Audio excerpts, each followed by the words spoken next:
King's about to have a son. King's about to have a son. Congrats. Yeah. And I told him I'm gonna make this the greatest gangster of all time. T.I just shook his own son King Harris's world with a secret DNA test. What was supposed to be a proud fatherhood moment turned into one of the messiest scandals the Harris family has ever faced. I know you. I know you.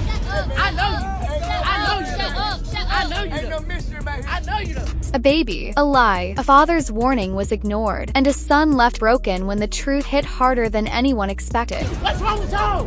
Why y'all doing that to me? Y'all know me.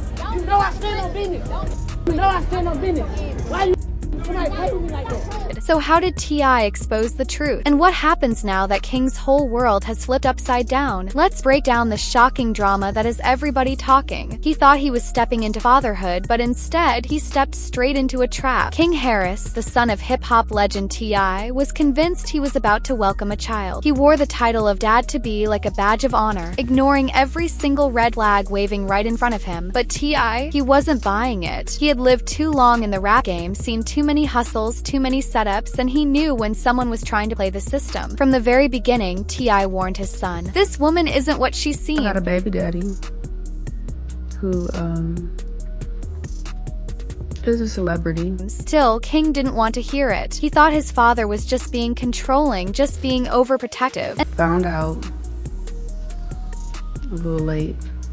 I didn't know at first. And that's not all. The tension between father and son wasn't just about a baby. It had been brewing for years. King felt T.I was more of a public figure than a parent, more of a brand than a dad. He even blasted him online, saying the only time they spent together was when the cameras for Family Hustle were rolling. When the lights went out, so did T.I. That hurt stuck with him. So when Big Nana came into the picture, older, bolder, and whispering all the right things, King thought he had finally found someone who understood him. To him, she wasn't clout chasing, she was comfort. She wasn't using him, she was loving him. Or so he thought. Gets worse. Behind the scenes, T.I wasn't just worried. He was furious. Furious that his son was being blinded. Furious that an outsider might be plotting to tie herself to the Harris legacy forever. And that's when T.I decided to take matters into his own hands. A plan was forming. A secret move that would flip this entire story upside down. T.I just shook his own son King Harris's world with a secret DNA test. What was supposed to be a proud fatherhood moment turned into one of the messiest scandals the Harris family has ever faced. A baby, a lie, a father's warning was ignored, and a son left broken when the truth hit harder than anyone expected. So how did T.I expose the truth? And what happens now that King's whole world has flipped upside down? Let's break down the shocking drama that is everybody talking, and trust me, you won't believe what he did next. T.I had seen enough. His son was ignoring him. Big Nana was pulling the strings, and the whole family could feel the distance growing wider by the day. So T.I made a decision that shocked even those closest to him. He went behind everyone's back, straight to the hospital. That's right. Without telling King, without saying a word to Big Nana, T.I demanded a DNA test. Quiet, secret, no cameras, no leaks, just cold, hard proof. He wasn't about to let gossip or suspicion destroy his family. He wanted receipts. And that's not all. When those results came back, the truth hit like a freight train. The baby wasn't King's. 0%. Game over. Everything T.I warned about had just been proven in black and white. But T.I didn't celebrate. No, he was angry. Angry that his son had been manipulated. Angry that this whole circus nearly trapped King in a lifetime commitment that wasn't even real. So what did T.I do? He walked straight to his son, papers in hand, and confronted him. No soft landing, no sugarcoating, just the truth, raw and brutal. "She played you," he told King. "I tried to warn you, but now you see for yourself." Gets crazier. When King saw the documents, the tough guy mask fell apart. He broke. The same boy who once shouted, "I stand on business," was suddenly in tears, crushed by the reality that the woman he trusted had been lying to him the entire time. But T.I didn't stop there. He made it clear. This wasn't just about heartbreak, it was about survival. King had to cut ties once and for all before the damage became permanent. And just when you think the drama is over, it gets even messier. The truth was out and King Harris couldn't handle it. The same young man who had been flexing online, claiming he was ready for fatherhood, now sat sat in shock, realizing the baby he bragged about wasn't even his. His whole world crumbled in one conversation. And it gets worse. King wasn't just hurt, he was humiliated. Imagine standing tall, chest out, promising to be a father, only to find out you'd been tricked. The embarrassment didn't just sit with him, it spread to the entire Harris family. T.I looked him in the eye and said the words no son wants to hear. "You're embarrassing yourself and you're embarrassing us." That stung, cut deeper than the DNA test ever could. King wasn't just dealing with betrayal from Big Nana, he was facing disappointment from his father. The weight of it broke him. He cried, he argued, he lashed out, still clinging to the hope that maybe, just maybe, it was all a mistake. But it gets crazier. Behind the scenes, insiders say Big Nana had been pulling the strings from the start. She allegedly used King's pain against him, twisting T.I.'s warnings into manipulation. Whenever T.I tried to step in, Big Nana flipped the script, telling King his father didn't care, that he was jealous, that he wanted to control him. And King believed her. For months, the grip was so tight that he stopped answering his parents' calls, skipped family events, and even iced out T.I and Tiny from the baby shower. To outsiders, it looked like independence. But to his family, it was clear. He was under her control. And that's not all, because the deeper this went, the more T.I realized this wasn't just about one woman. This was about clout, money, and a dangerous cycle every rapper's family knows too well. And trust me, this story is only getting started. Before we dive into T.I.'s next explosive move, make sure you hit that like button, subscribe for more hip-hop drama, and drop your thoughts in the comments, because this one's about to get even wilder. T.I wasn't about to sit quietly while his son's life spiraled out of control. He had seen enough, and now it was time to deal with the source of the chaos, Big Nana herself. So what did he do? He confronted her directly. No cameras, no sugarcoating, no polite talk. He made it crystal clear. She wasn't going to finesse her way into the Harris bank account. She wasn't going to trap his son with lies. And she definitely wasn't going to stain the family's legacy with a fake storyline. And that's not all. T.I told her flat out. He wasn't financially responsible for her or her baby. He wasn't going to play the role of the wallet while she played the role of victim. The message was sharp, cold, and unforgettable. "You're not about to hustle my family." Gets crazier. Sources say that after T.I.'s confrontation, Big Nana panicked. The walls were closing in, and the DNA results left her with no leverage. Suddenly, her influence over King started to slip. The man who once defended her against his own parents now sat broken, realizing she had manipulated his trust from the start. But T.I didn't stop there. He turned this into a life lesson for his son. He told King, "This is what happens when you ignore the people who've been in the game, who know the traps, who've already lived it." For T.I, this wasn't just about saving King, it was about teaching him survival in a world full of clout chasers and hustlers. And that's not all, because the more this story unfolded, the clearer it became. King wasn't alone. What he went through mirrored some of the biggest scandals in hip-hop history. King Harris wasn't the first, and he won't be the last. What happened to him is part of a cycle that's been haunting the rap game for decades. Every big name, every superstar, sooner or later gets dragged into the same storm. Baby mama drama, paternity scandals, and the constant question, who's telling the truth? Take Future, for example. The man could practically start his own reality show with the number of DNA tests he's been through. Woman after woman stepped forward claiming he was the father of their child. Some cases proved true, but others collapsed under scrutiny, leaving fans questioning whether Future was being reckless or just a target. And that's not all. Even Drake, the biggest rapper in the world, got caught in the same trap. Remember Sophie Brusso? First, everyone said she was clout chasing. Drake stayed silent, dodging the rumors, until that DNA test confirmed Adonis was his. Overnight, the narrative flipped, and suddenly Drake was a proud father. But in the beginning, the whispers were the same. Was this about love or about the money? Gets crazier. Offset went through it too. Before Cardi B, he was tied to women who allegedly faked evidence to force him into paying child support. One case even collapsed in court because the proof didn't hold up. Chief Keef, the drill pioneer, faced so many paternity suits that people joked he needed a lawyer on retainer just for DNA results. And then there's Lil Baby, dragged online by an OnlyFans model who blasted her claims to the world on Instagram and YouTube. Side-by-side photos, teary captions, pleas for help, but no DNA tests. Fans quickly labeled it what it looked like, a clout-chasing move. And that's not all. Even Jay-Z wasn't immune. For years, rumors swirled about a secret child, no proof, no receipts, but enough to fuel headlines. See the pattern? Fame equals target, legacy equals leverage. And in King's case, T.I saw it all coming. For T.I, this wasn't just about protecting his son, it was about setting an example for the entire industry. He knew the playbook. He'd seen it happen to legends before him, and he wasn't about to let King be another name on that long list of rappers trapped by manipulation and lies. So when the DNA results proved him right, T.I T.I didn't celebrate, he educated. He told King, "This is why you listen. This is why experience matters. The streets will trick you, but blood doesn't lie." It wasn't just a father scolding his son, it was a veteran of the game handing down survival skills. And that's not all. T.I's confrontation sent a message far beyond his household. To every young artist watching, to every celebrity kid trying to prove themselves, the warning was clear. Fame makes you a target. Love can turn into leverage. And one mistake can cost you a lifetime of money, stress, and headlines. Gets crazier. Insiders say T.I's words didn't just save King from financial disaster. They might have saved his reputation. Imagine if the truth had come out later, after King had fully embraced fatherhood, after he had claimed that child in public. The humiliation would have been 10 times worse. T.I stepped in before the damage became permanent. And while fans debated whether T.I was too harsh, one thing is undeniable. His intervention worked. King may have been broken in the moment, but he was also freed from a trap, freed from manipulation, and forced to see who was really in his corner. But that's not all, because this wasn't just about T.I versus Big Nana. Deep down, this was about a father and son fighting for respect, pride, and love in the harsh spotlight of fame. At its core, this drama wasn't just about a baby. It was about a fractured bond between father and son. T.I and King have been clashing for years, long before Big Nana ever entered the picture. King has always felt like he lived in his father's shadow. While T.I was celebrated as a rap legend and public family man, King claimed the reality was different behind closed doors. He accused his dad of being there for the cameras, but not there for him. He even admitted the only real father-son time they shared was when Family Hustle was rolling. And when those cameras cut off, so did T.I's presence. And that's not everything. The resentment boiled over in public. Remember when King went live screaming, "I stand on business"? It wasn't just teenage rebellion, it was a shot at his father. T.I snapped back, calling him out for embarrassing the family. Fans laughed at the back and forth, but what they really saw was a young man desperate for respect, and a father refusing to let his legacy get tarnished. Gets worse. That craving for independence made King an easy target for someone like Big Nana. She filled the gaps, telling him what he wanted to hear, giving him the validation he didn't feel at home. And in his eyes, choosing her over T.I felt like proving he was his own man. But in reality, it only pulled him further into manipulation. And here's the kicker. When T.I finally exposed the truth, it wasn't just Big Nana that King had to face. He had to face himself. The lies, the rebellion, the embarrassment, it all came crashing down. But that's not all, because in the rap game, every personal battle becomes public, and this father-son war was about to become a headline for the world to consume. Once upon a time, scandals like this stayed behind closed doors. Families fought in private, mistakes were hidden, and reputations were protected. But not anymore. In today's world, every slip, every fight, every secret gets dragged into the spotlight. And for King Harris, that spotlight was blinding. Big Nana didn't just play her role quietly, she played it online. Every whisper, every move, every picture was turned into content. Suddenly, what should have been private heartbreak was broadcast for clicks, likes, and views. And that's not all. This isn't just a King Harris problem, it's the new reality of hip-hop. Look around. Lil Baby's alleged baby mama didn't just make her claims in court, she blasted them on Instagram, begging for help in front of millions. Offset scandals became Twitter trends. Drake's secret child was exposed through diss tracks and social media debates. The internet isn't just watching anymore, it's participating, fueling the fire and turning personal pain into public entertainment. Gets crazier. For young rappers and celebrity kids like King, the pressure is doubled. They're not only living under their parents' shadows, but also performing in front of an audience that never sleeps. Every mistake becomes a meme, every heartbreak becomes a headline, and every bad choice lives forever online. And here's the truth. Big Nana didn't just chase King, she chased clout. The same way others before her turned private drama into viral content. It's no longer about love, it's about leverage. But that's not all, because as messy as this story already is, it carries one final question. The kind of question that could shape King's entire future. So now we're left with the burning question: did T.I do the right thing? Or should King have been left to crash and burn, to learn the hard way? On one hand, T.I's move was cold, calculated, even ruthless. A secret DNA test, a brutal confrontation, and no room for sugarcoating. Some people say he crossed the line, that he embarrassed his own son and ripped him apart when he was already vulnerable. But that's not all. Others argue T.I did exactly what a father is supposed to do: protect his child, even when that child doesn't see the danger himself. T.I had sat back and let it play out. King might have ended up locked into years of legal battles, financial strain, and public humiliation. By stepping in, T.I didn't just save his son's reputation, he saved his future. Gets worse. This wasn't just a family disagreement, it was a generational clash. King wanted independence, independence to prove he wasn't just T.I.'s son. But in chasing that independence, he nearly walked straight into a trap. T.I., with decades of experience, saw the setup coming from a mile away. To him, this wasn't about control, it was about survival. And here's the truth. Whether people agree with T.I.'s methods or not, the outcome speaks for itself. King was freed before the damage became permanent. Freed from manipulation. Freed from a lifetime of lies. But that's not all, because this story leaves one final chapter. What happens next for King Harris, and can he rise from the ashes of this scandal?